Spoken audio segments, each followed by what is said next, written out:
Hello, in front of me there's a REALME 6i. Today I'm going to show you how to download offline maps on Google Maps. Firstly, we go to Maps, then we click the button in the right corner and Offline Maps. Next, you select your own map and choose the area you want to download.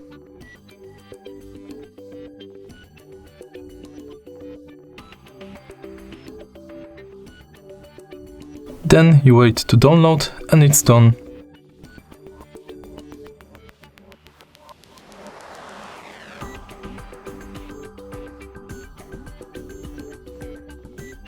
If you liked this tutorial, please leave like, comment and subscribe.